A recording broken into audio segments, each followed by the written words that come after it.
A'udzubillahi minasyaitonirrajim. Bismillahirrahmanirrahim. Assalamualaikum warahmatullahi wabarakatuh. Alhamdulillahillazi arsala rasulahu bil huda wa dinil haqqi liyuzhirahu ala dini kullihi walau karihal kafirun walau karihal musyrikun walau karihal muslimun. Subhanaka la ilma lana illa ma 'allamtana innaka antal alimul hakim. Rabbi syrah li sadri wa yassir li amri wa hlul 'uqdatam min lisani yafqahu qawli. Alhamdulillah, syukur kepada Allah Subhanahu wa taala, segala puji bagi Allah Tuhan sekalian alam. Salat dan salam ke atas junjungan besar Nabi Muhammad sallallahu alaihi wasallam. Masih banyak saya ucapkan kepada Al-Fadil, Tuan Pengurusi acara, Tuan Imam, Tuan Pengurusi Masjid, Tuan Imam, Barisan Tuan Kuasa, penggerak aktiviti masjid, seluruhnya pemimpin-pemimpin tempatan di semua peringkat yang berkesempatan hadir, tuan-tuan dan puan-puan rahmati Allah sekalian.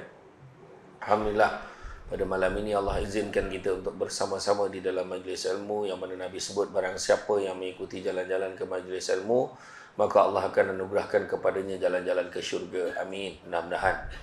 Jadi tuan-tuan dan puan-puan sekalian, tajuk kita pada malam ini kunci keluarga first class. Tak tahulah first class ni apa kan?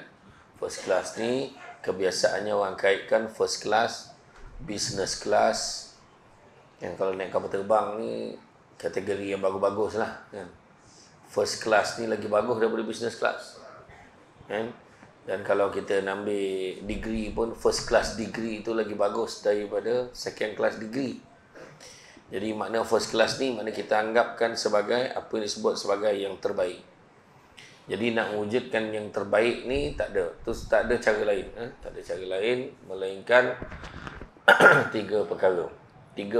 Yang pertama, tidak ada jalan lain untuk mewujudkan keluarga yang terbaik, keluarga bahagia first class ini. Yang pertamanya dengan cara Islam. Itu saja. Tak ada cara lain.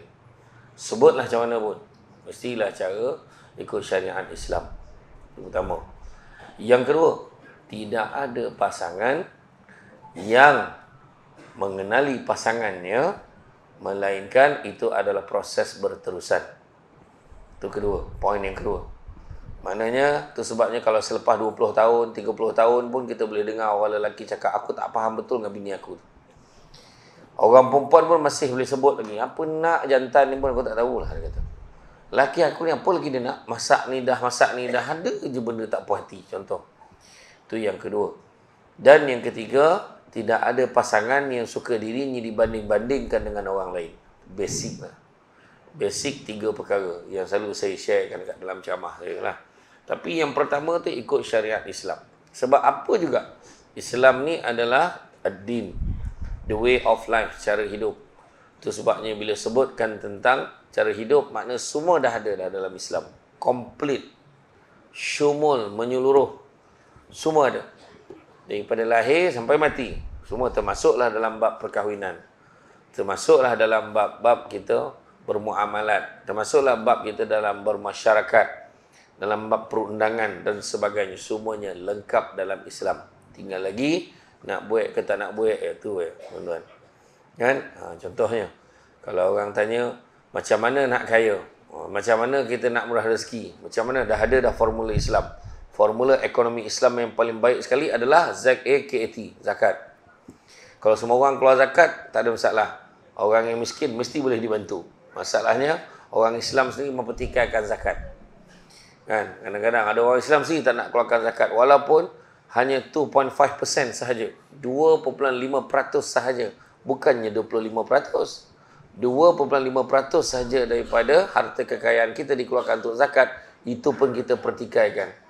Kita fikirkan banyak kita nak keluarkan daripada 1 juta atau 2.5%. Nak dibandingkan dengan yang masih banyak ada dengan kita, kita fikirkan yang banyak kita keluarkan.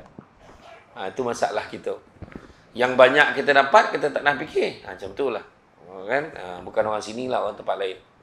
Jadi macam itulah juga. Kan? Dalam kehidupan kita berumah tangga ni, tanda mudah untuk mengesan wujudnya nilai kebahagiaan. Wujudnya nilai kasih sayang adalah dengan terserlah sifat lebih banyak memberi berbanding menerima. Itu basic. Dalam rumah tangga, memberi lebih baik, lebih banyak daripada menerima itu adalah basic untuk bahagia.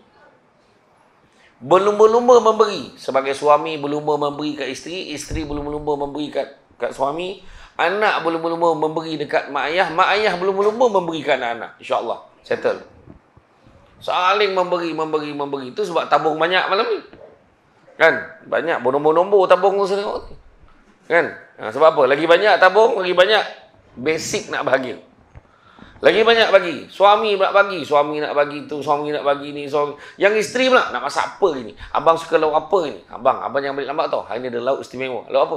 Balik je lah. Siap dah. Ada je benda je nak bagi. Kadang suami datang. Lah abang, kopi lah. Ada kopi pula. Suami tak jangka pun petang tu ada kopok leko Terengganu. Contoh, bayangkan. Ini yang kadang orang perempuan fikir ambil ringan ni. Sebenarnya. Betul cakap ni. Suami kadang kita nampak benda tu kecil. Kadang duduk kat rumah. Tu sebab suami suka duduk rumah. Ni jangan tak suka duduk rumah. Sebab apa pun tak ada. Kan? Baik lepak dengan member baru. Sana sedap berbisak. Belinya tidak, bawa balik tidak. Tu sebab apa dia makan kat sedap sedap? Sebab bininya tak masak. Bila buat rumah bukan main lagi. Dapur nak besar. Dapur dia nak lapang. Oven, microwave, semua ada. Berapa kali kau masak tu lagi kau kat situ? Cuma tanya balik. Daripada kadang kalau guna oven pun, guna microwave pun nak memanaskan makanan yang bungkus malam tadi beli kat kedai. Cek balik. Itu sebab memberi, berlumba-lumba memberi daripada menerima. Tak ada siapa yang tak gembira menerima. Tetapi kalau dia nak banyak terima, dia kena banyak memberi. Nak kaya tapi modal tak nak keluar. Nak kaya sedekah tak nak, macam mana? Kan? Kita nak bagi siapa murahkan rezeki kita. Kita nak bagi siapa? Kita minta Allah murahkan rezeki kita. Tapi kita modal tak nak keluar. Sedekah tak nak, apa tak nak. Bila tengok korban ni, nantilah. Kan, hari korban kan. Nantilah, makanya masuk berapa bahagian. Nantilah, belum ada rezeki lagi. Ngam. Satu bahagian pun tak dapat. Tak dapat. Contohlah kan. Cuba tanya orang, kenapa orang tu dekat satu kampung tu, setiap tahun keluarga dia mesti masuk bahagian. Apa sebab? Sebab keluarga tu dah rasa nikmat ni bila masuk bahagian tu. Tu cerita dia.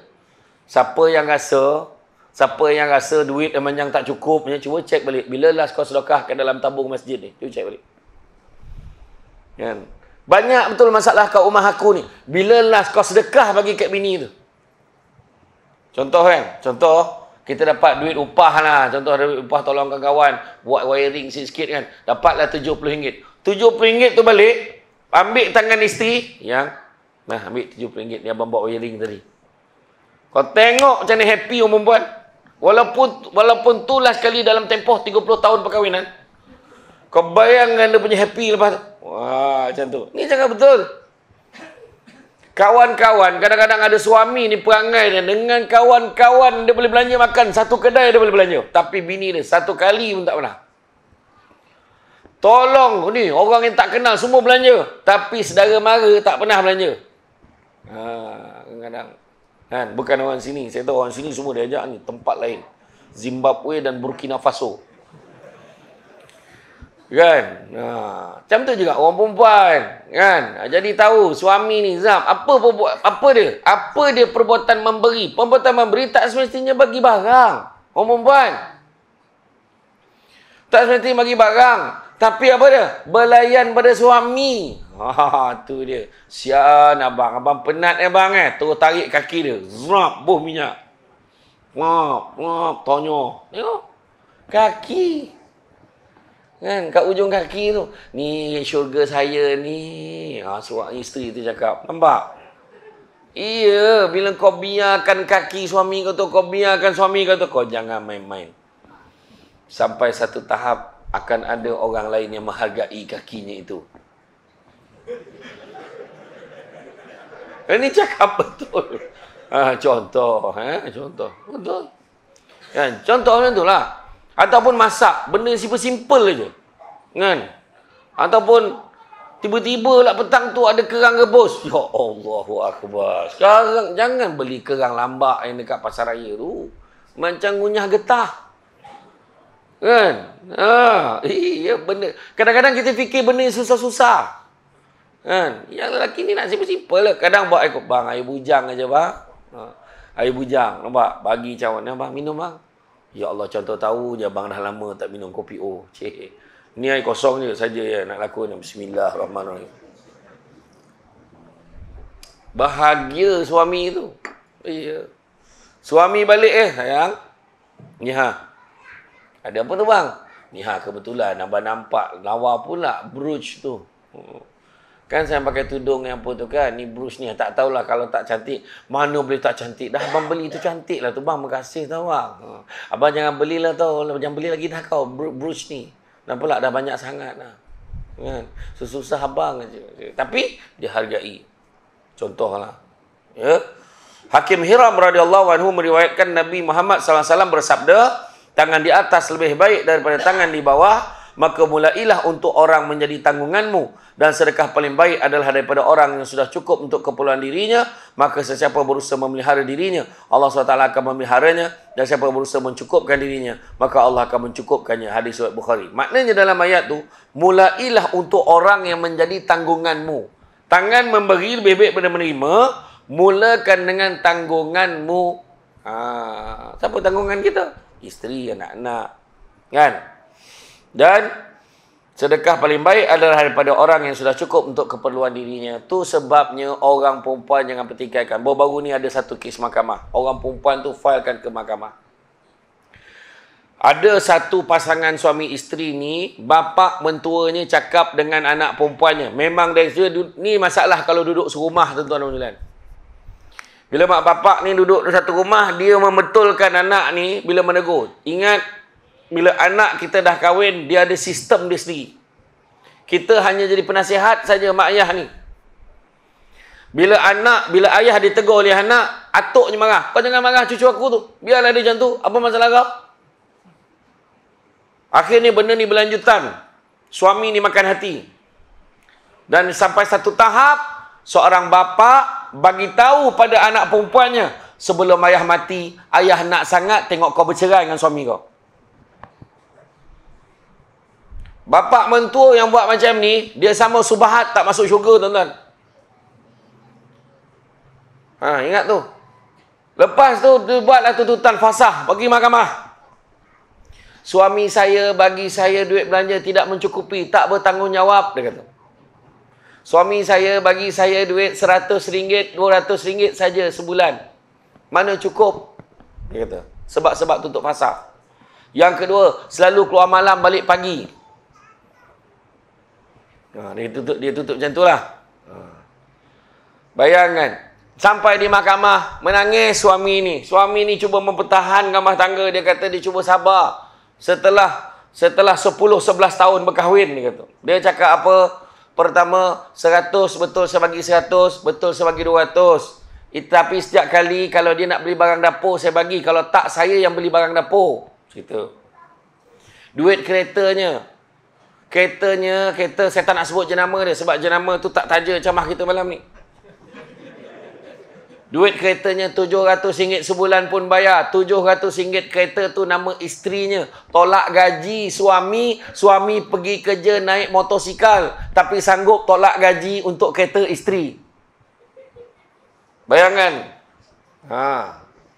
Kemudian apa lagi? Duit rumah, loan rumah. Bulan-bulan tolak gaji suami. So apa masalah yang kau tuntut ni? Makan hasutan bapak ni, bapak mentua ni, bapak dia.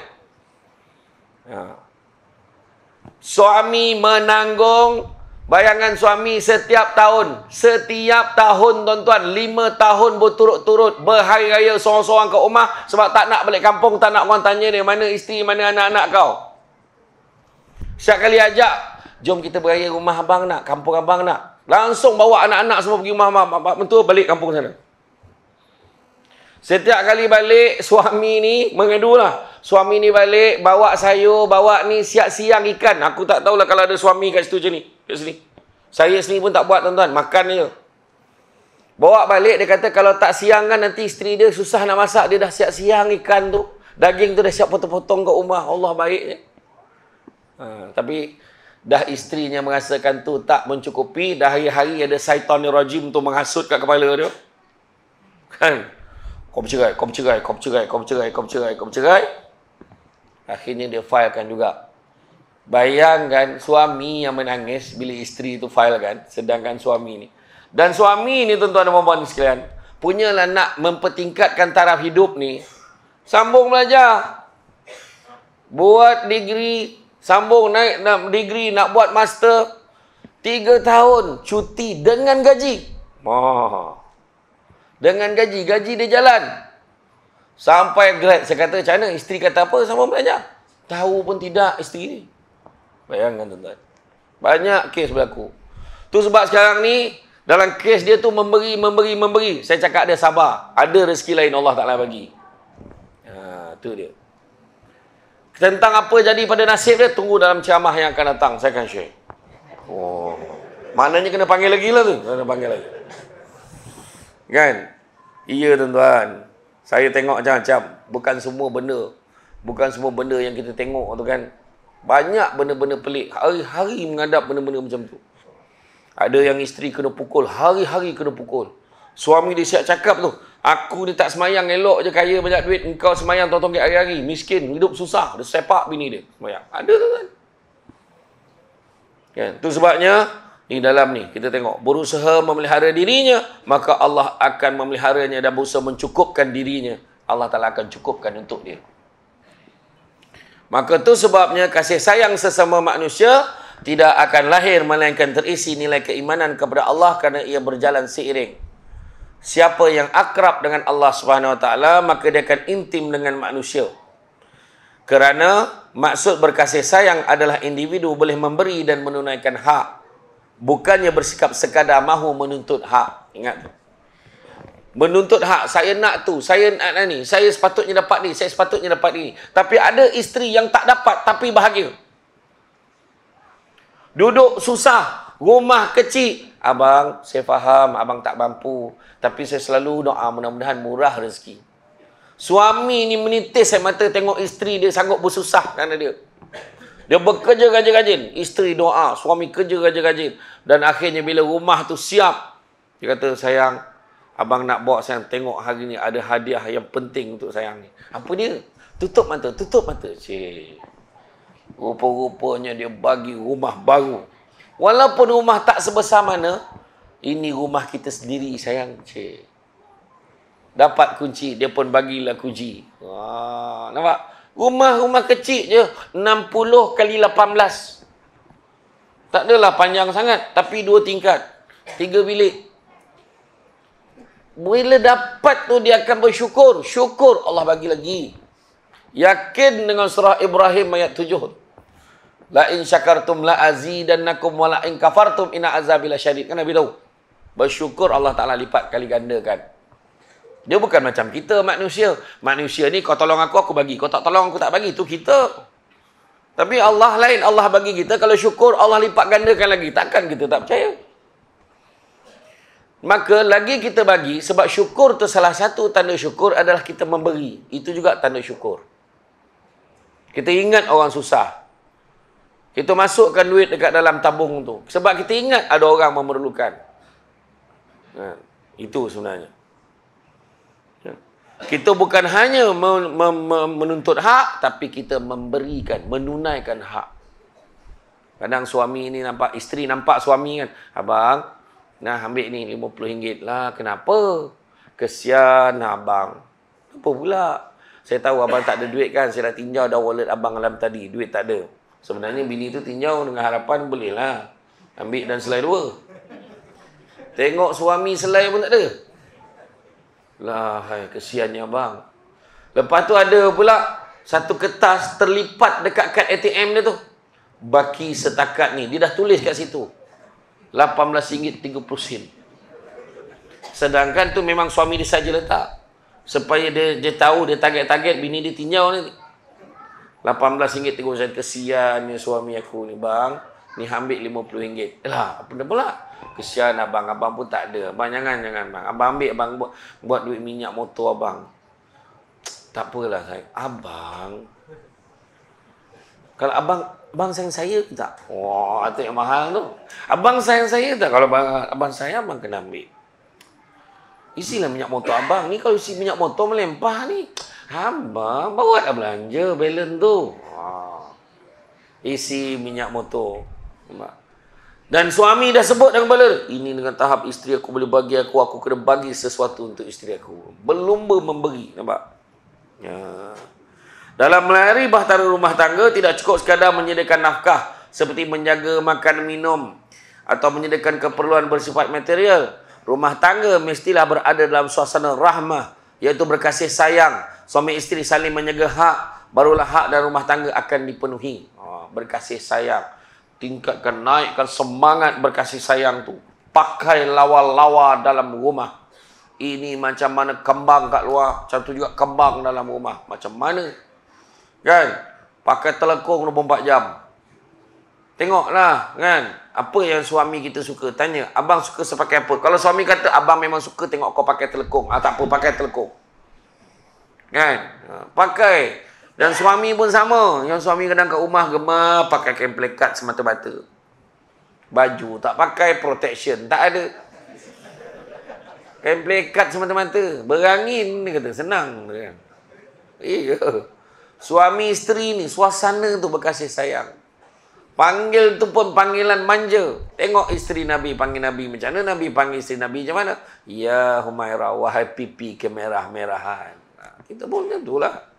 Isteri pun panggil suami macam mana? Macam mana isteri Nabi panggil Nabi? Ada apa ya Rasulullah? Maknanya pangkat Nabi dia panggil. Kita janganlah panggil pangkat kerja suami kita. Suami kerja kat kawasan industri tu, apa cerita wahai operator pengeluaran, jangan macam tu. Kau cek pasal nama tu. Kan?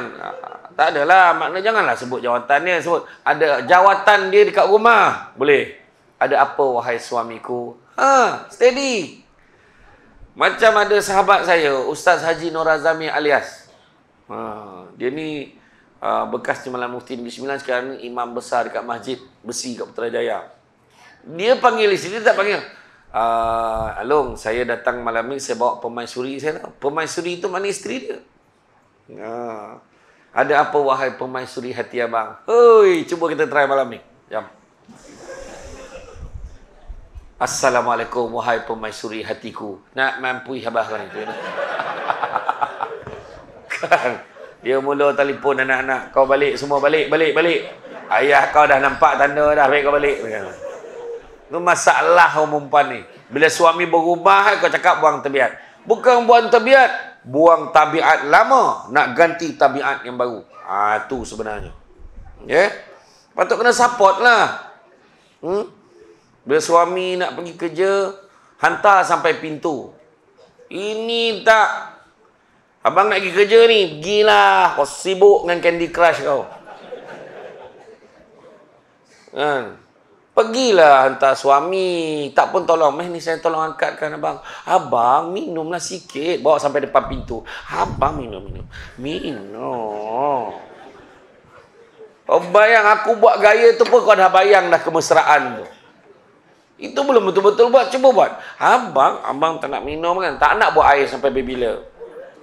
Yelah, abang minum. Bismillahirrahmanirrahim. Memang tak feel yang kosong ni. Dah cuba dah kan? Tapi tu saja. Dekat masjid mana tu kat Pulau Pinang? Bukan Pulau Pinang tak? Masjid apa tak saya pergi? Lupa dah saya. So sebut kopi OIS. Dapat. Tapi saya tak sebut lah ni.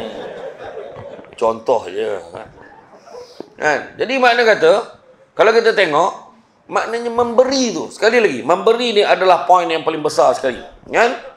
Contohnya, isteri perlu ada sifat ketaatan dan kesetiaan pada suami. Jangan ada orang ketiga dalam rumah tangga, termasuk membawa masuk orang tidak disukai suami ke rumah, mahupun bercakap hal pribadi di media sosial.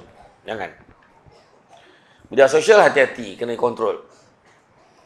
Itu sebabnya segala unsur sama ada kebaikan maupun kejahatan dalam diri seseorang dapat dikesan melalui kelakuan di rumah, seperti jika baik terhadap keluarga termasuk pasangan dan anak, sikap sama ditampilkan dalam kerjaya serta kejiranan. Maknanya baik dengan semua. Kita ni kena jaga betul-betul. Suami mana yang dia tak suka, jangan bagi masuk.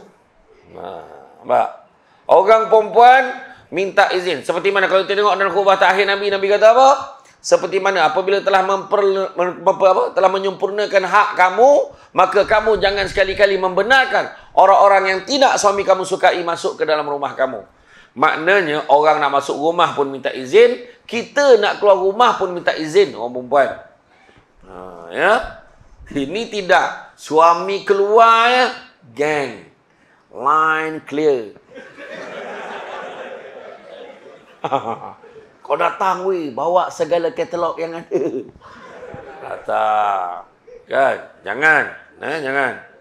Minta izin suami. Satu lagi, keluar rumah. Abang, saya rasa nak pergi beli sayur sekejap. Boleh tak? Pergilah. Cakap beli sayur tak salah. Abang okey, abang faham. Malah nak beritahu juga. Kan tak beritahu abang kan. Mana tahu abang tengok-tengok sentak dekat rumah. Yelah. Pergilah. Macam tu. Abang, ni ada orang datang ni. Siapa? Mak abang nak bagi masuk tu. Mak aku tu kau bagilah masuk. Tak, memang betul. Kena minta izin suami. Bang, ni adik abang tu bagilah masuk. Setiap orang sampai kat pagar rumah dia tanya suami dia. Macam ni lah, abang dah WhatsApp dah senarai dibenarkan masuk. Kau tanya lagi, kau tahu senarai tu. Nampak tak? Nak keluar rumah minta izin. Orang nak masuk rumah pun minta izin suami. Tapi bab keluar rumah yang tak perlu minta izin, contoh rumah terbakar. Kuih dah bomba tu ngelak kau keluar kak. Dulu dapat izin lagi, jangan kau keluar kak. Kau keluar kak dengan bomba-bomba tu kan rontung sekali. Baik kau keluar. Ya? Tu. Itu dalam keadaan darurat, tak salah minta izin. Dah keluar kan beritahu. Abang, rumah kita terbakar, saya minta maaf tu abang, saya keluar tak minta izin. Kau tahu tak rumah dah hangus dah tu. Kau memang kat luar dah sekarang ni. Kan? Macam tu lah. Kan? Bagaimanapun, jika di luar rumah menampilkan banyak kebaikan, tapi tidak berbuat demikian dengan keluarga, maka orang itu bukan insan berakhlak. Kadang-kadang ada orang baik dekat luar. Baik dengan jiran-jiran, baik dengan kawan-kawan pejabat. Bagus betul. Tapi kat rumah tak sama sekali. Dia ni suka tolong orang. Orang susah memang dia banyak tolong. Tapi family sendiri tak tolong. Macam seorang suami, kita nak semayang ni. Auzubillahi minasyaitanir rajim. Bismillah. Bang. Apa dia? Ni abang, kainnya berat lah bang. Boleh tak bang nak bawa abang tolong angkat sampai ke depan, nak sidai kain. Tengah panas ni. Kejap lagi tak boleh ke abang semayang dulu? Boleh? Alah, sekejap je. Seorang suami, pergilah tolong sekejap. Sekejap je angkat, letak. Dah abang semayang dulu Okey. Masih tahu bang? Macam tu. Kalau ni, hantarlah, angkatlah sendiri. Allahuakbar. Suami yang isteri angkat tadi terjatuh. Berdosa suami. Sebab kita ni kena lindungi dia. Tapi orang perempuan, bila suami dah tolong, hargai. Abang ni berat lah bang. Yalah. Angkat sampai sini ya. Okay. Dah halang-halang angkat tu bang, sidai lah sekali. Kau jangan macam tu. Kawan tu nak semayang. Kan. Bagi abang semayang dulu. Kejap lagi kita sidai sesama Memang hari tu suami baca panjang betul ayat ni. Memang tak ada dia tolong sidai. Kan? Ya tak, Nabi sendiri pun dalam waktu lapang, Nabi sendiri akan bantu isterinya untuk buat kerja-kerja rumah. Dan Nabi sendiri di rumah, Nabi tidak pernah membebankan isterinya untuk perkara-perkara yang Nabi boleh buat sendiri. Jahit baju yang koyak, Nabi jahit sendiri. Bancuh air pun Nabi bancuh sendiri. Kalau Nabi pun nak minta isteri dia, Nabi minta dengan penuh mesra. Boleh tolong abang? Boleh tolong aku? Kau buatkan air. Dia kan cakap dengan baik. Macam itulah suami kena ingat. Tanggungjawab orang perempuan di rumah hanya dua sahaja. Melayan suami dan melahirkan anak. That's all. I repeat. Orang perempuan salin tak ni? Tanggungjawab orang perempuan di rumah hanya dua saja. Iaitu melayan suami dan melahirkan anak. Itu sahaja. Selain daripada itu, semua tugas suami. Oh my. Basuh kain, sidai kain, lipek baju, komeh rumah, santal bilik air, membesarkan anak, tengok anak buat homework, masak, beli barang dapur. Semua tugas suami.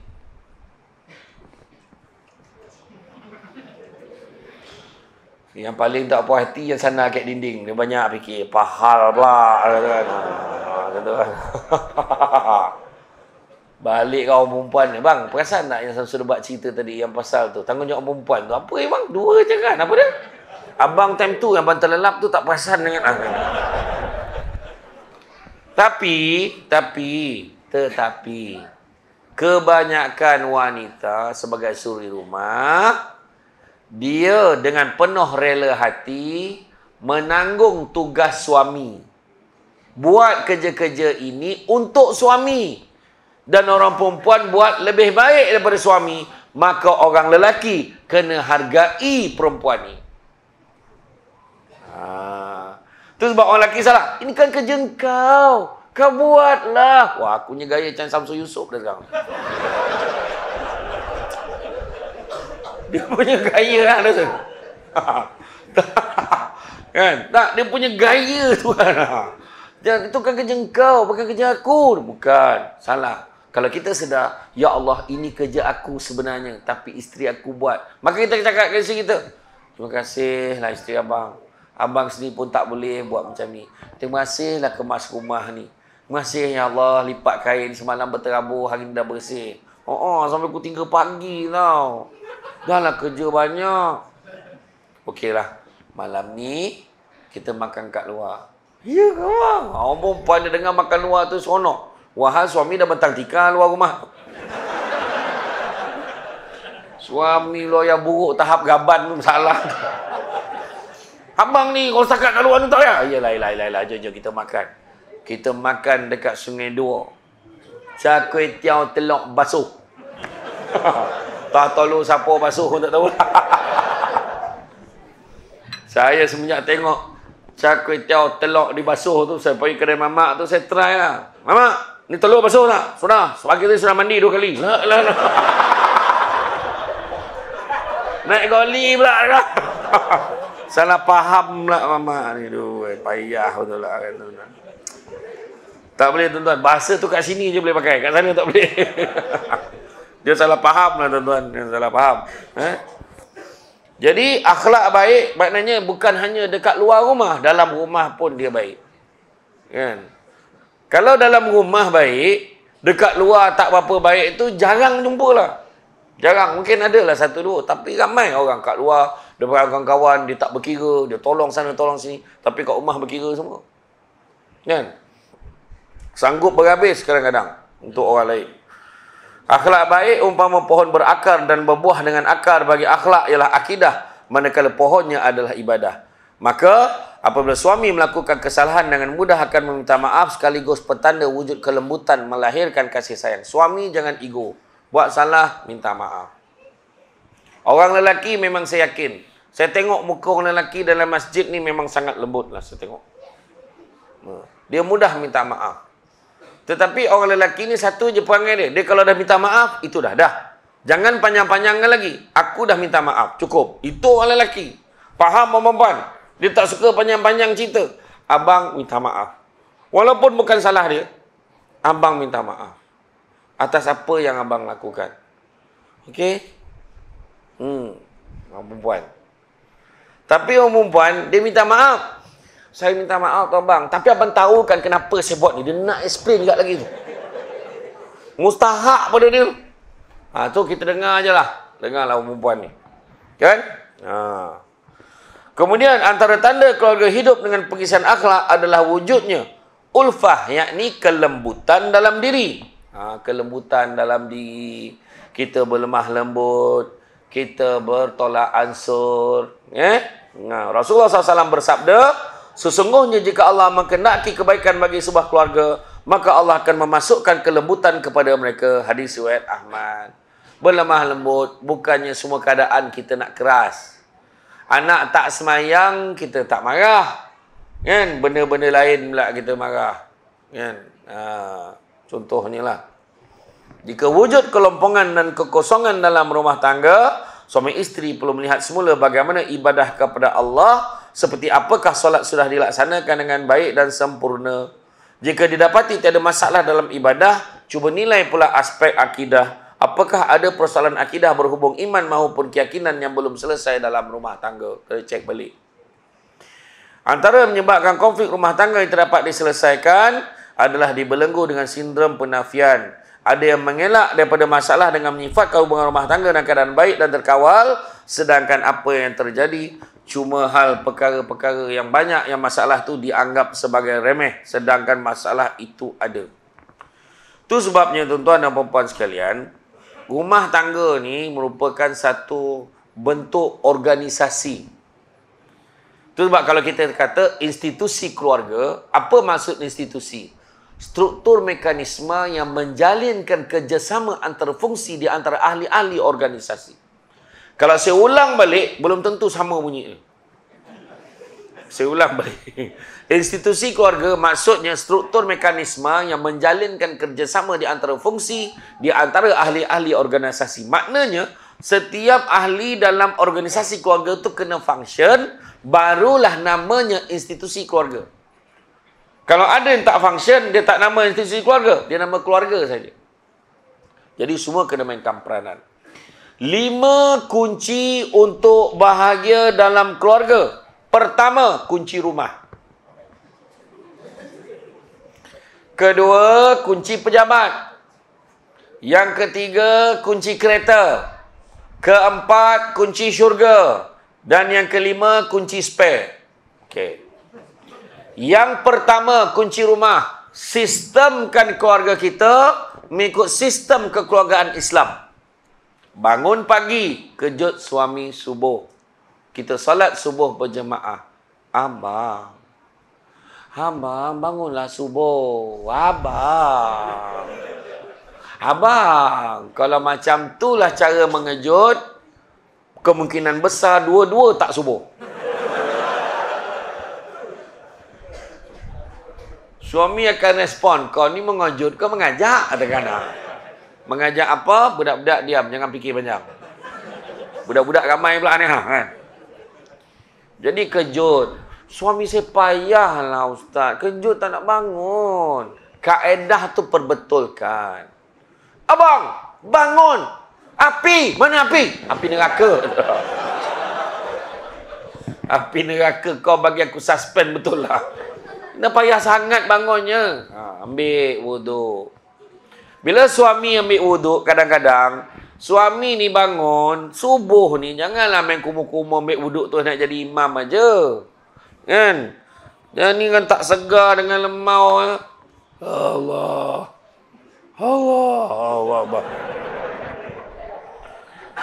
Bismillahirrahmanirrahim. Alhamdulillah. Amin. Lepas tu senyap. Bini kat belakang. Dah orang buta, dah orang tua. Lepas tu bini tegur. Walaupun dah habis Fatihah. Dalam dia mengigau tu dia sambung Fatihah. Teruk betul. Kan? Jadi bangun pagi, gosok gigi, cuci muka, mandi, shampoo, segarkan badan betul-betul. Kemudian kadang-kadang bila nak solat tu pula, anak-anak. Kejutkan anak. Alah kesian bang, anak kita kecil lagi. Tunggulah dia besar sikit. Jangan tunggu. Kejut dia. Biar dia sama sekali berjemaah dengan kita. Daripada kecil kita biasakan dia. Mana tahu? Dalam tempoh tak berapa tahun, kita pergi dulu. Kita meninggalkan dunia. Kita dah masuk dalam kubur. Anak kita selang berapa tahun. Dah bertahun-tahun akhirnya anak kita kahwin. Dia cakap dengan isteri dia. Sayang, kita subuh berjemaah nak esok. Kenapa pula? Dulu arwah abang ingatlah daripada kecil dulu. Tak pernah tinggal solat subuh berjemaah. Mengalir pahala saham untuk mak ayah dia. Tahu? Yang petang sok kita karaoke nak. Kenapa? Arwah ni setiap Jumaat tak pernah tinggal karaoke. Nak mampus. Banyak benda lain. Kan? Solat sama-sama. Kan? Dia solat sama-sama. Makan sama-sama. tidur sama-sama, jalan sama-sama. Tu 4S, sama-sama. Solat sama-sama, tu tadi semayang. Bila dah semayang, zikir pula. Ilahi lastulil firdaus. Menangis. Allah sedih. Oh, isteri dia kan. Bila doa tu, ya Allah. Dia ikut doa imam. Imam kan, Alhamdulillah. Mazidah. Ya Rabbana. Bagi dia jalawat. Sultanik. Allah SWT kawal jannah. Wa na'udzu sakhatika wan nar. Allah. Karim. Hai bola. Wana. Tapi dia tukar dalam bahasa Melayu. Ya Allah, kau berikanlah aku. Ya Allah. Aku dah lama ingin. Ya Allah. Permudahkanlah urusanku untuk lagi, ya Allah. Isteri kat belakang, amin, amin. Amin ya Allah, amin ya Rahman, amin ya Rahim. Makbul. Orang perempuan sebagai makmum ada hak tu. Mana yang tak apa dengar tu. Ina, ya Allah berikanlah. Wah, yang belakang kuat sikit. Sebenarnya orang lelaki ni nak tegur isteri dalam doa pun boleh. Kadang-kadang tegur depan-depan kita tak berani. Bukan kita takut bini, bini menakutkan. Jadi kita boleh tegur dalam doa. Ya Allah. Di isteri belakang ni. Kau bukakanlah hati isteriku, ya Allah. Isteri kat belakang ni, pahat. Sesungguhnya dia ni seorang yang degil, ya Allah. Isteri pun nyaut. Dia pun sama. Nyaut kawan tu. Orang perempuan ni kan kira ni melawan. Penceramah tu lawan. Kan? Solat sama-sama. Tidur sama-sama. Ingat, tidur sama-sama. Ramai orang mati tengah tidur ni. Biar dia mati dalam dakapan kita. Faham orang perempuan? Menurut kajian, antara suami dan isteri, suami mati dulu. Dekat Malaysia ni. Majoriti kes, suami mati dulu. Seorang perempuan baik-baik dengan suami. Ini suami tiba-tiba masuk bilik. Pergi tidur luar. Menyemak je. Dah makin tua, dia makin manja. Orang perempuan. Tidur sama-sama. Faham? Dan bila tidur dekat atas katil ni, ingat, orang perempuan jangan membelakangkan suami. Jangan hadap muka suami. Tengok muka dia. Sampai terlelap. Kalau dah terlelap, kita pusing. Itu tak apa. Orang lelaki jangan tunggu perempuan lelap pula. Dia lelap dia pusing. Dah haka. Bukan macam tu. Faham? Duduk menghadap macam tu. Menghadap suami. Melainkan permintaan khas daripada suami. Kau tolonglah pusing. Aku tak boleh tidur ni muka kau. Badak sajuk bertompok-tompok. Rambut kambang. Macam mana kawan tu nak tidur? Baru nak lelam tu. La ilaha illallah. Aku ingat lembaga manalah depan aku ni. Pusinglah. Itu pusing. Ya. Satu lagi. Bila tidur sama-sama. Kalau lelaki ada hajat. Selesaikan. Banyak kes saya tengok. Ada orang mengadu kan. Orang lelaki kalau nak tu macam minta sedekah.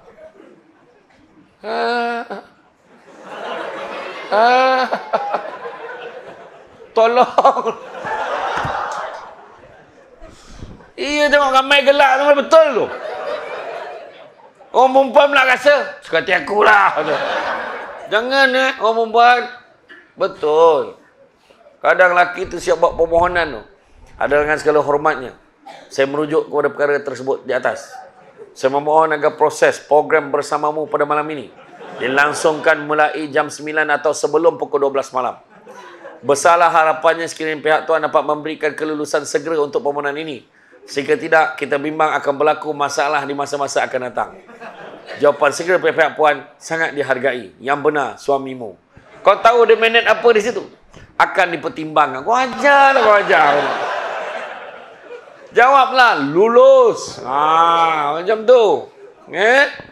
Iya, kalau kita mengecewakan suami di tempat tidur, tuan-tuan dan puan-puan sekalian, malaikat akan melaknat isteri itu sampai ke pagi. Kalau tak boleh sangat, memanglah tak larat sangat atau ada masalah, cakap baik-baik. Abang, sorry tu abang. Bang, signal dah sampai. Bang, penat sangat. Kalau abang apa-apakan saya malam ni, takut saya meninggal lah. Cakap macam tu. Contohlah, cakap baik-baik. Ini cakap betul ni. Dan kalau boleh, orang perempuan jangan tunggu suami minta. Jangan tunggu. Orang perempuan, abang malam ni jangan balik lambat tau. Faham? Biar bagi signal yang suami faham. Suami pun kalau nak tu, jangan cakap direct. Kalau anak-anak dengar. Sayang, jom kita tut. Jangan. Anak astaghfirullahalazim, anak dengar. Bagi kod rahsia. Bagi kod MOS. Contoh, sayang, apa dia?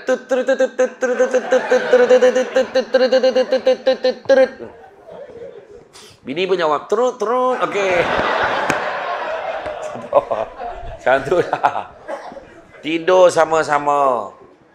Yang ketiga, makan sama-sama. Ini pun masalah ni. Orang dulu-dulu sibuk macam mana pun, makan mesti sama-sama. Tanya orang lama. Betul tak? Sibuk macam mana, malam mesti makan sama-sama. Pinggan suami tu kalau boleh, kalau ikut arwah mufti Negeri Sembilan dulu, Syekh Murtada dulu beritahu, pinggan suami dengan cawan suami mesti beza banding dengan keluarga lain. Saya tu amal tu, saya amal kat rumah tu. Pinggan saya tu, jadi anak tahu, oh ini pinggan abah ni, tak boleh usik. Ini gelas abah ni, jangan usik. Dia dah tahu dah. Nampak? Itu dah kita tanam rasa hormat. Tapi janganlah lain sangat. Besen kau bagi. Kau ingat dan itik apa dia katakan. Janganlah macam tu, tapi maknanya lain. Makan sama-sama. Bila semua dah siap, kalau suami tolong tak apa, suami tiba nak tolong. Ataupun panggil anak-anak, mesti kita susun pinggan dulu dekat meja makan. Dah susun pinggan, dah letak cawan, letak lauk semua. Dah semua duduk. Dah semua duduk, seorang je. Lalu pergi panggil ayah. Cakap masak, cakap nasi dah siap. Ayah tengok berita. Ya, nasi dah siap dah. Okey. Barulah terasa bapak atau ketua keluarga. Macam wakil rakyat bapak ada datang. Semua dah ada. Semua dah ada. Bapaknya pun duduk. Bila bapaknya duduk, barulah maknya ni pusing dengan pinggan tu. Tap, senduk nasi, panas-panas. Zap, semua dah ada. Sambil-sambil cakap tu senduk. Sap, lepas tu barulah makan. Along, baca doa along. Abah huzur ni, bergurau pula bapak. Nampak? Iya, benda ni nilai-nilai ni bergurau dengan mesranya. Along baca. Allahumma barik lana fima razaqtana wa qina azabana. Jangan bagi anak yang tadika. Anak tadika dia punya doa lain. Allahumma barik lana fima razaqtana wa qina azabana. Bapak pun nak amin. Ya Allah, tak lagi. Ya Allah, berkatilah kami dan jauhkanlah kami dari azab api neraka. Jemput makan, abah jemput makan. Bila aku nak makan ni bapak ni? Kan, bagi anak tu baca doa. Bila dah makan, bila dah walhamdulillahirabbil bila makan aja, macam mana? Bila makan aja pula kadang-kadang ramai tak perasan. Contoh, anak kata, "Bah, nak ayam tu." Kita cubit ayam ni, kita letak dalam pinggan anak kita, dapat pahala sedekah lagi besar daripada kita bagi makan dekat orang lain. Ingat tu. Jangan memberi pada tanggunganmu dulu. Bagi pada isteri. Isteri pula, abang tolong hulurkan sayur tu. Pap, ambil, letak dalam pinggan. Ataupun suapkan terus, ambil sesudu. Sayang. Abang, anak-anak tengok. Biarlah anak-anak tengok. Sayang kan isteri abang. Buka-buka mulut. Buka. Yelah. Dia pun buka. Bila dia buka, dia suap dia yang anak tu. Huyuh. Anak tak pernah tengok. Kau tak pernah buat, kau kena cuba buat. Nampak tak? Makan sama-sama. Iya. Orang perempuan, saya nak tanya, boleh tak makan dulu sebelum suami makan? Boleh tak? Orang perempuan, boleh ke tak makan dulu sebelum suami makan? Boleh. Kenapa tak tunggu suami? Dah lapar. Kau boleh faham tak kenapa dia orang cepat berat naik dah badan? Lapar, makan dulu. Kalau boleh tunggulah suami makan sama-sama. Lainlah dalam keadaan tak tahulah ustaz, saya dah puas nanggung lapar ustaz. Kenapa? Suami saya kursus seminggu, kau agak-agak lah. Kalau kursus seminggu, biarlah. Dia pergi kursus, janganlah kau tunggu. Makan sama-sama ini dalam keadaan hari normal biasalah. Dan kemudian jalan sama-sama. Kadang-kadang ini pun jadi masalah. Berjalan-jalan. Kadang-kadang jalan tu tak payah jauh pun. Kan? Daripada simpang 4 pergi simpang 5. Kan? Naik motor. Sayang, jom kita dah lama tak naik motosikal sama-sama. Anak dah tidur kan? Kunci pintu. Kalau tak, jom naik. Tereng, ketekak. Dia satu. Bawa kan. Sambil tu dia.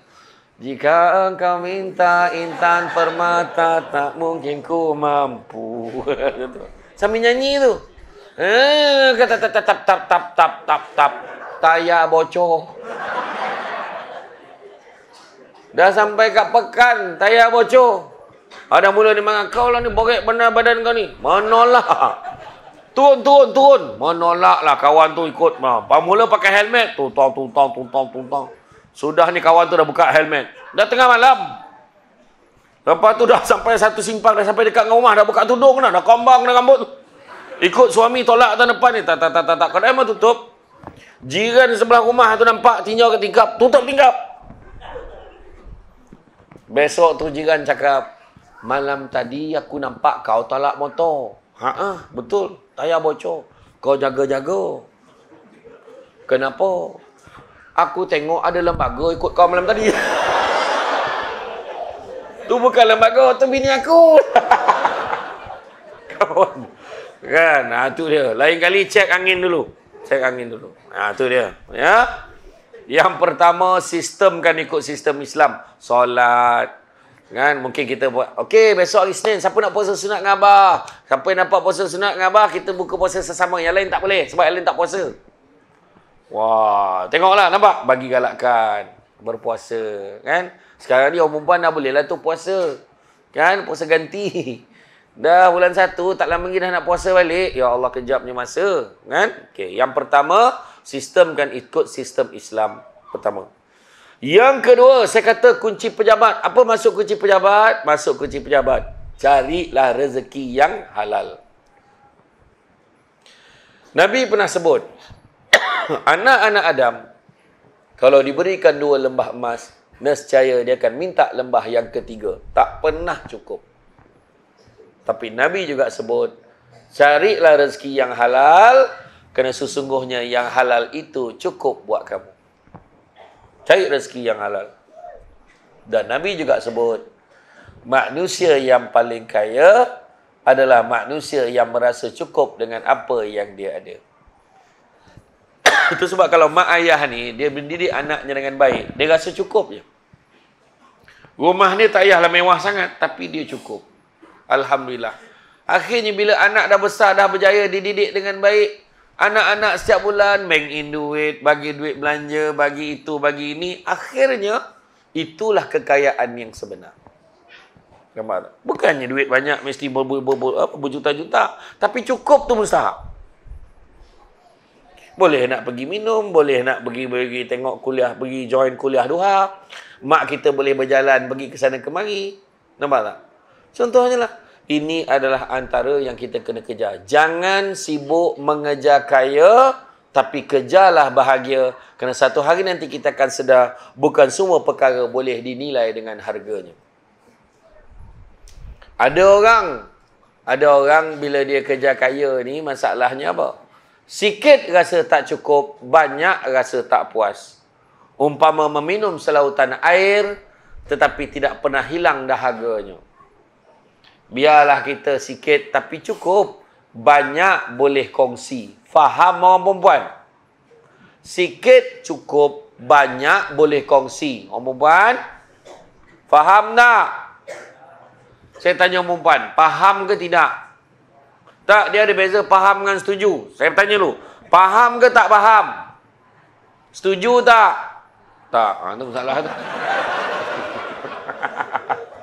Makna dia faham lah. Saya maksudkan tu kongsi yang disebutkan dalam ini, sikit cukup, banyak boleh kongsi. Maksudnya apa yang kita ada dikongsikan. Mungkin sedekah, bantu orang yang susah daripada kita. Itu maksud dia. Ingat, rules dia yang pertama sekali dalam ceramah semalam ini saya sebut, memberi itu lumba memberi lebih banyak daripada kita menerima. InsyaAllah bahagia hidup kita. Bagi, InsyaAllah kita akan bahagia. Belum pernah lagi orang yang bagi banyak, dia tak bahagia. Sebaliknya kadang-kadang, orang yang terima banyak sangat pun kadang-kadang belum tentu dia bahagia. Anak-anak kalau kita bagi, tanpa dia rasa susah, ada masanya kita merosakkan dia. Banyak berlaku di kampung-kampung. Saya beberapa hari lepas, saya ada ceramah dekat satu sekolah. Terkejut saya tengok motosikalnya. Saya ingat motosikal cikgu, motosikal student. Budak form 5 tu bawa macam tu punya berkilat dan mahal motosikal tu. Saya kata, jangan main-main Ustaz. Ni kata, ni motosikal budak ni. Iya ke? Saya kata. Terkejut saya tengok. Itu sebab berpada-pada. Kita sayangkan anak ni berpada-pada. Diajarkan oleh Saidina Umar, kalau kita nak didik anak ni 3 peringkat. 7 tahun pertama layan anak seperti raja. Apa dia nak kita bagi. Layan anak seperti raja, kata Saidina Umar. Apa nak bagi? Jangan risau. Kedai Iko Mat, kedai RM2 banyak. Apa dia nak bagi? Tetapi selepas 7 tahun, masuk 7 tahun kedua, layan anak seperti hamba. Mula bagi tugas dekat dia. Mula bagi kerja dekat dia. Kalau ayahnya meniaga, ikut ayahnya meniaga. Kalau maknya pergi ke kebun, bawa pergi ke kebun. Kalau dekat rumah, suruh dia bawa kerja-kerja rumah, bantu. Tolong. Dan selepas 14 tahun, layanlah anak seperti sahabat. Masalah kita sekarang, melayan anak seperti raja, sampailah umur dia dah berbelas tahun, akhirnya baru kita nak memperbetulkannya sudah terlambat. Ada sebab diajarnya sedemikian. Ingat tu. Sistem kan kita ni, kalau kita tengok dari segi mencari rezeki ni, kita cakap yang kedua, cari rezeki yang halal, termasuklah didik anak-anak kita ni. Betul. Kan, kadang-kadang anak kita bagi kemewahan, kita bagi segala-galanya, maka jadilah anakku Sazali. Tu anakku Sazali tu, bapa memanjakan Sazali kan. Jadi hati-hati. Walaupun kita mampu, walaupun kita mampu. Itu yang kedua. Yang ketiga, bila saya sebut tentang kunci kereta, hala tuju pemanduan keluarga kita. Kemana hala tujunya? Hala tujunya adalah ke arah yang diredai oleh Allah Subhanahu Wa Taala. Contoh, anak kita, pendidikan dia macam mana? Kita nak dia belajar ke tak? Kalau dia nak belajar kat mana? Belajar macam mana? Sistem dia belajar, tuition dia, apa semua kita kena uruskan. Bayangkan pernah satu ketika seorang lelaki membawa anaknya kepada Saidina Umar. Dia pesan pada dia, beritahu Umar, wahai Umar, tolong nasihatkan anak aku ni derhaka. Maka Saidina Umar pun nasihatkan dia, jangan derhaka, boleh masuk neraka, begini, begitu begini. Kemudian budak tu bersuara, wahai Umar, wahai Amirul Mukminin, aku nak tanya engkau, adakah dalam keadaan tertentu bapa juga boleh derhaka kepada anak?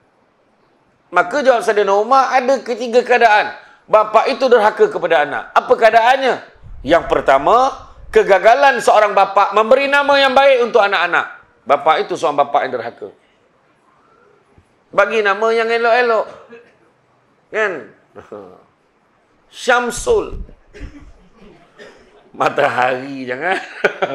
Syamsul Amri, ketua segala matahari, jangan. Apa lagi? Letaklah nama Muhammad, nama Nabi. Letaklah nama baik-baik. Bang, kita combine nama kita, okey? Demi kasih sayang kita. Nama abang Yahya, nama saya Mahani, nama anak kita Yamaha. Bayang tu. Itu nama Jepun kalau tak tu. Maznah Daud, Mazda budak tu. Kan? Tak. Budak tu jawab, kalau macam tu bapak aku derhaka kerana dia bagi nama aku ni. Apa dia kata? Dia bagi nama dalam bahasa Arab bila diterjemah dalam bahasa Melayu maksudnya kumbang hitam. Aku dah diejek oleh kawan-kawan aku. Derhaka bapaknya tu. Kedua, kegagalan seorang ayah menyediakan ibu yang baik untuk anak-anak. Maksudnya ayahnya nak kahwin-kahwinlah perempuan yang baik supaya dapat didik anak-anaknya dengan baik. Aku tak tahu pun siapa ibu aku sampai sekarang, kata budak tu. Kalau macam dengan itu, bapak kau derhaka. Dan yang ketiga, kegagalan seorang ayah mendidik anak-anak dengan ilmu Al-Quran. Sebab pada ketika itu silibusnya Al-Quran sahaja. Hari ini masuk sekolah tu pun salah satu tanggungjawab yang wajib mak ayah. Pastikan anak pergi belajar, menuntut ilmu. Cantik taluk pantainya landai, tambak perahu tepi kuala. Biarlah buruk kain yang dipakai, asalkan penuh ilmu di dada. Cantik dipandang rumah penghulu, kayu terukir dari papan. Alang-alang menuntut ilmu, sebutir pasir kembangkanlah menjadi intan. Suruh anak-anak kita belajar. Sebab kata Imam Syafi'i, barang siapa yang tidak mahu belajar, adik-adik ingat, siapa yang tak nak belajar, dah besar besok bersedia untuk menahan perit ni dipanggil bodoh oleh orang lain. Ingat tu.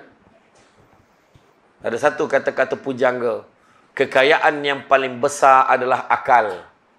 Kebodohan, bukan. Kemiskinan yang paling besar adalah bodoh. Keburukan yang paling buruk adalah terpesona pada diri sendiri.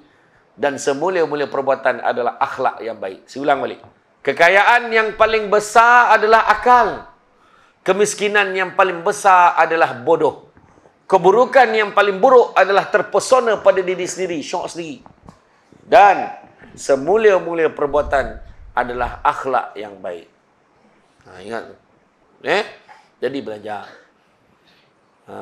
Jadi selain daripada ilmu Al-Quran, pastikan anak-anak kita mendapat sewajarnya, secukupnya pendidikan di sekolah. At least sekolah dia pergi belajar. Tentang dia nak sambung pengajian tu, kita jangan push sangat. Tengok apa bidang yang dia minat, suruhlah dia sambung. Demi untuk masa depan dia. Itu dia. Kemudian, selepas kata hala tuju ni, nak tengok juga hala tuju apa? Kalau keluarga tu berhibur je, susah lah. Saya bercadang nak membawa keluarga saya menjadi keluarga yang berbahagia di dunia dan di akhirat. Seawal umur 7 tahun, anak saya dah hantar dia masuk pertandingan bintang kecil. Kan tak kena. Lepas dengan menyanyi pula kau bagi anak kau masuk, apa hal? Nampak tak? Jadi janganlah hala tuju tu. Kereta ni ke arah ke mana? Tu sebab bila analogi kereta yang saya bagi tadi, kunci kereta, suami bawa, isteri duduk sebelah. Tengok kalau hala tuju tu salah simpang. Abang salah simpang ni. Kita nak ke arah yang diredai Allah. Kenapa ikut jalan ni? Contoh. Sama-sama perbetulkan. Yang keempat, saya sebut kunci syurga. Nak masuk syurga, ada satu tiket saja. Apakah jenis tiket yang kita kena dapatkan? Rahmat Allah. Nak dapat rahmat Allah, tak ada cara lain. Beribadahlah sebanyak-banyaknya. Sebab kena ibadah banyak-banyak. Dan bukan hanya ibadah banyak-banyak, ibadah kita mestilah betul dan sempurna. Itu sebab 4 ciri-ciri kesempurnaan ibadah. Yang pertama, mesti dengan ilmu. Satu keluarga kena belajar. Tak tahu belajar dengan guru. Suami yang dah tahu belajar. Itu sebabnya tadi. Ingat tak kes yang saya sebut tadi, yang pasal suami isteri tadi? Yang mana ayahnya suruh anaknya bercerai. Dia ni tuan-tuan dan puan sekalian, dia pergi ke masjid. Dia pergi semayang berjemaah. Lepas semayang jemaah, memang dia balik. Dia tak pernah dengar kuliah ilmu. Itu sebab dia dengan sewenang-wenangnya merosakkan rumah tangga anak-anak dia. Ni saya cerita ni sebab pengalaman ni saya nampak sendiri. Kan? Ni mudah-mudahan kita jangan jadi macam tu. Mak ayah jadi penasihat saja. Jangan jadi punah sihat. 20% dia kata. Kan? Jangan. Hati-hati. Begitu juga kalau kita tengok dalam bab ini, dalam bab kesempurnaan ibadah tadi, pertama ilmu. Mesti belajar betul-betul. Jangan main ikut-ikut aja ibadah ni. Yang kedua, mestilah apa? Mesti ikhlas. Yang ketiga, mesti ada perubahan pada tindak tanduk dan perangai. Mesti ada perubahan.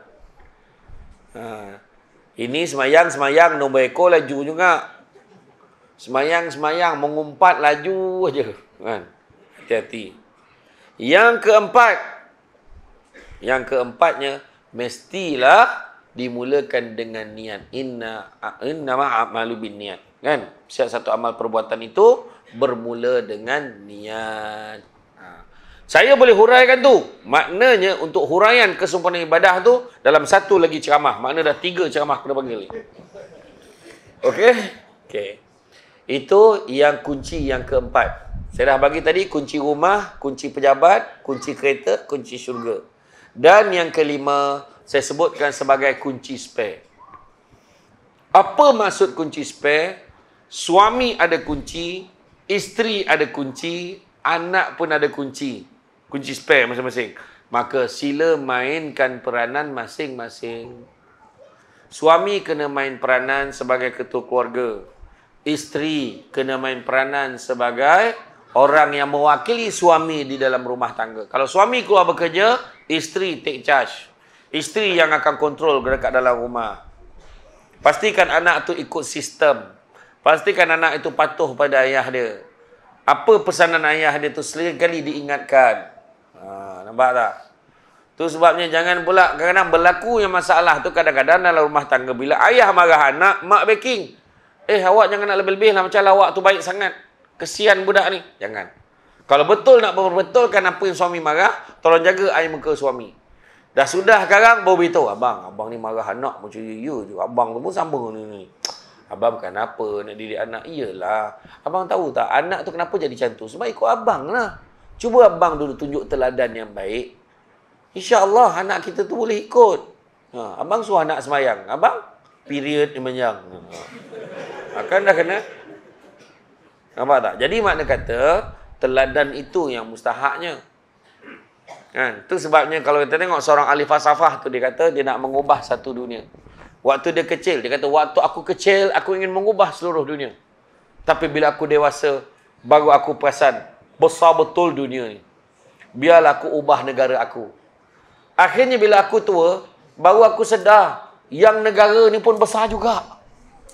Akhirnya biarlah sebagai langkah terdesak aku, biarlah aku ubah keluarga aku. Akhirnya ketika aku berada di kamar kematian, aku hampir mati, barulah aku sedar. Tidak ada seorang pun ahli keluargaku yang boleh aku ubah.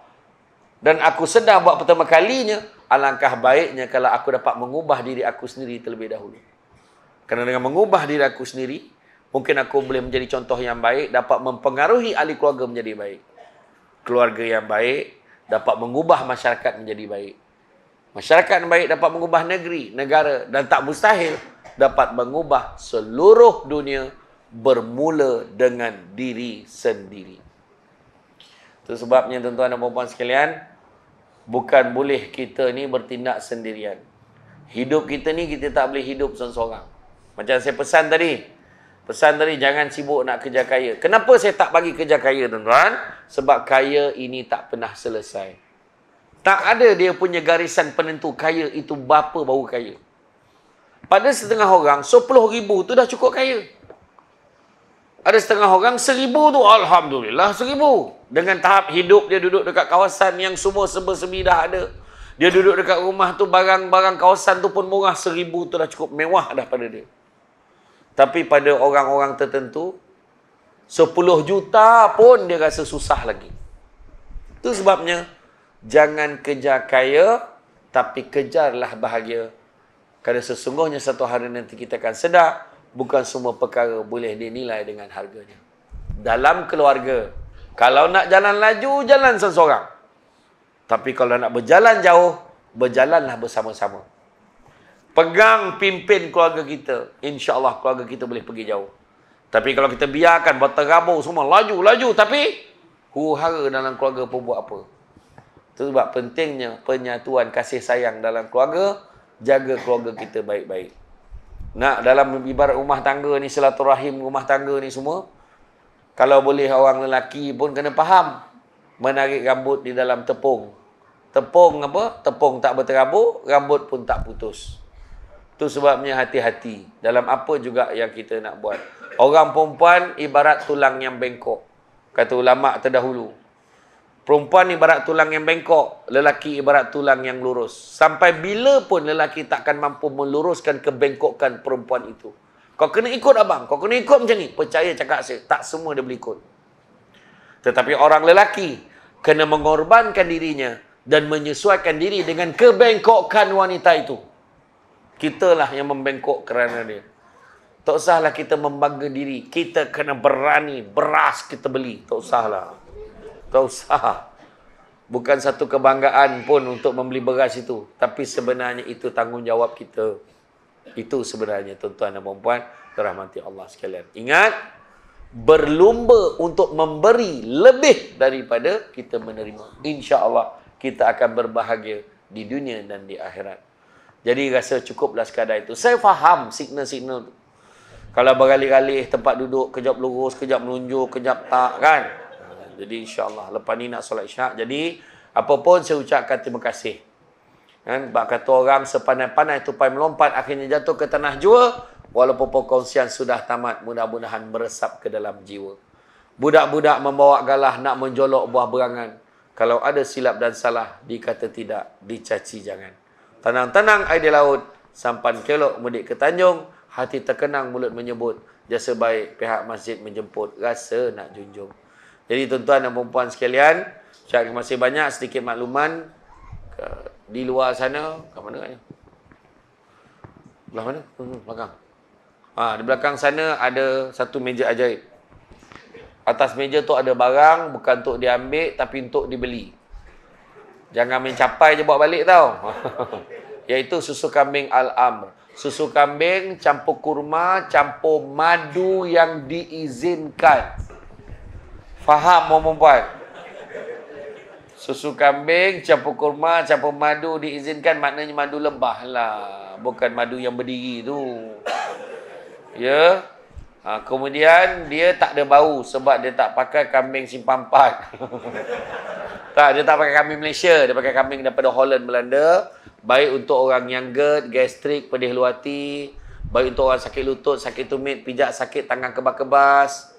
Dia juga baik untuk orang yang enzima, gatal-gatal kulit, ruam, alergik. Ingat ni minum tau, bukan mandi. Minum. Baik untuk perempuan yang mengandung, baik untuk ibu dia, baik untuk baby dalam perut, untuk elakkan jaundice, demam kuning dan sebagainya. Hari ni dia offer. Siapa beli 1, 45. Siapa beli 2, 90. Macam sama je gitu. Tak adalah beli 1 45, beli 2 80. Tawar duit pun tak apa, nanti boleh transfernya. Jadi itu saja daripada saya. Semua yang baik itu datang dari Allah SWT. Menekurangi itu punca kelemahan saya sebagai manusia biasa. Pokok sekayu daun selasih. Thank you, terima kasih. Assalamualaikum warahmatullahi wabarakatuh.